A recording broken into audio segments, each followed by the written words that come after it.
Mondial, the future of radio in the digital age.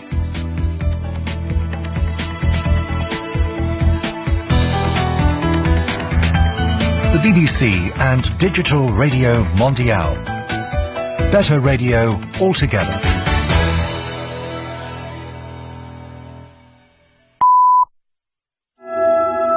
6 a.m. GMT in London. Hello, welcome. It's Newsday from the BBC World Service. Lawrence Pollard and Claire McDonnell. We're going to be talking about northern Syria, where the Kurdish forces say they're going to get help of the Syrian government to halt Turkey's border offensive. Who else is going to join in this new front in the endless wars in the region? Also, the government in Ecuador bows to popular demonstrations and abandons its plans to shake up the economy, double the price of diesel and face the consequences is the lesson there. Also, we'll get the latest from Japan, the aftermath of Typhoon Hagibis, and in business, Facebook's digital currency plans are facing an uphill struggle. Andrew Wood will tell us why. Plus, Matthew Kenyon rounds up the sport, that fantastic sub-2-hour run at the weekend. And Salman Rushdie talks to the BBC about his latest book, An American Road Trip, nominated for the Booker Prize. All coming up here on Newsday.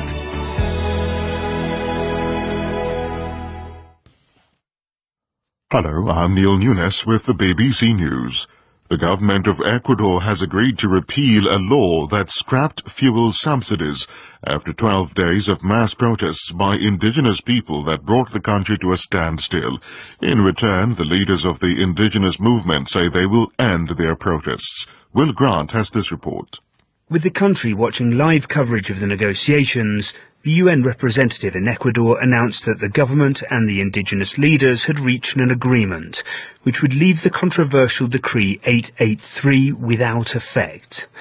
Decree 883 was the hugely unpopular austerity measure which lifted fuel subsidies and which had been imposed as part of an IMF loan deal. The protest leaders in the room applauded, while President Lenin Moreno gave no response. However, this is undoubtedly a blow for him. Decree 883 was the main issue which prompted people to take to the streets in the first place, and the president had repeatedly said there would be no going back on it. The Kurds of northern Syria say they've done a deal with President Assad's government in an attempt to stop the Turkish invasion of their territory. A statement said the Syrian army would deploy along the border to help the Kurdish-led Syrian Democratic Forces. Syrian state media says government forces are heading north to confront what it called Turkish aggression. Spain's Supreme Court is expected to deliver its verdict in the trial of 12 Catalan separatist leaders over their role in the region's failed independence bid 2 years ago. More from Damon Grammaticus. Spain was plunged into its most serious political crisis in almost half a century.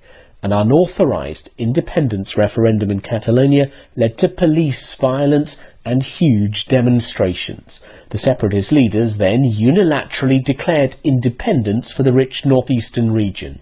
If the Supreme Court finds the separatist leaders guilty of the most serious charge of rebellion, they could face 25 years in jail or around 15 years for the lesser charges of sedition and misuse of public funds. Thousands of supporters of the victorious Tunisian presidential candidate Kais Saied thronged central Tunis late on Sunday after 2 exit polls indicated he had been elected by a landslide. Both placed Mr. Saied more than 40 points ahead of his opponent, the media mogul Nabil Karoui. Addressing his supporters, Mr. Saied promised to build a new Tunisia. Today we will attempt with all our strength to build a new Tunisia that the people came out in December of 2010 and January of 2011